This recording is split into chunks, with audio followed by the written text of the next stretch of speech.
BRS self goal, సింగరేణిలో ఎదురు దెబ్బ, ఎన్నికల్లో టీబీజీకేస్ ఓటమి ప్రశ్నార్థకంగా యూనియన్. సింగరేణి ఎన్నికల్లో పోటీ చేసిన బీఆర్ఎస్ అనుబంధ కార్మిక సంఘం టీబీజీకేస్ ఒక్క డివిజన్లోనూ విజయం సాధించగలిగి, విజయం సాధించి పక్కన పెట్టండి 4 ఓట్లు 5 ఓట్లు 0 ఓట్లు కూడా వచ్చినాయి వీళ్ళకి. అంత దిగజారిపోయారు. కానీ కార్మిక సంఘంగా కనీస గుర్తింపును చాటలేక చెతికిల పడింది. ఈ ఘోర పరాజయంతో గులాబీ నేతల్లో మరింత నరేషం నెలకొంది.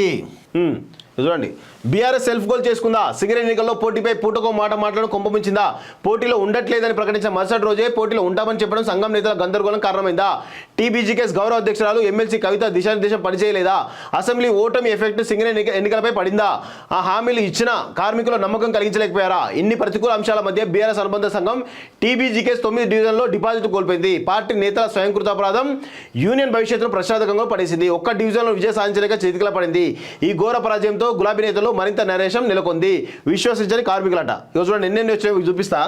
సింగరేణి కార్మిక సంఘం ఎన్నికల్లో టీబీజీకేస్ అనూహ్య రీతిలో కనుమరుగైంది.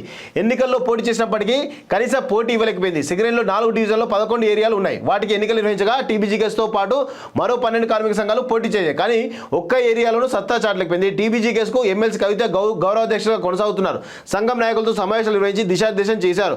సింగరేణి ఏరియాలో ఒక్క ఎమ్మెల్యే స్థానాన్ని గెలుచుకోకపోవడంతో ప్రచారానికి గులాబీ నేతలు దూరంగా ఉన్నారు. కార్మిక సంఘం నాయకులకే పూర్తి బాధ్యత అప్పగించారు. టీబీజీకేస్ హామీలను కార్మికులు విశ్వసించలేదు. మనుగూరులో 728 ఓట్లు, శ్రీరాంపూర్లో 216 ఓట్లు వచ్చాయి. ఈ 2 ఏరియాలో మాత్రమే డిపాజిట్ దక్కించుకుంది. మిగిలిన 9 ఏరియాల్లో డబుల్ డిజిట్ కేటా 5, 6, 10 ఇట్లా వచ్చినాయి వాళ్ళకి ఓట్లు వాస్తవంగా. కొత్తగూడెం బెల్లంపల్లిలో 3 ఓట్లు వచ్చాయట. కొత్తగూడెంలో 33, కొత్తగూడెంలో ఇంకో దానిలో 36, రామగుండంలో 1 అట. రామగుండంలో 1, రామగుండం 1లో 37, రామగుండం 2లో 47, రామగుండం 3లో 59, భూపాలపల్లిలో 57, మందమర్లో 81 ఓట్లు మాత్రమే వచ్చాయి. సింగరేణి గుర్తింపు సంఘం ఎన్నికల బాధ్యతను కవిత తీసుకున్నప్పటికీ ఘోర పరాజయం పాలవడంతో సంఘం ఉనికి ప్రమాదంలో పడింది. ఇదంతా అసెంబ్లీ ఎఫెక్టే వాస్తవంగా. సో అసెంబ్లీ ఎఫెక్ట్ కాదు, ఇక మీరు రాసి పెట్టుకోండి. టీబీజీకేస్ అని బీఆర్ఎస్ అనేది ఇక మనం ఏదో చరిత్రలో చదువుకోవడం తప్ప వీళ్ళ ప్రభావం 0 అనేది అందరూ గుర్తుపెట్టుకోవాలి. ఇక్కడ కాంగ్రెస్ వర్సెస్ బీజేపీ ఫైట్ మాత్రం ఉంటుంది.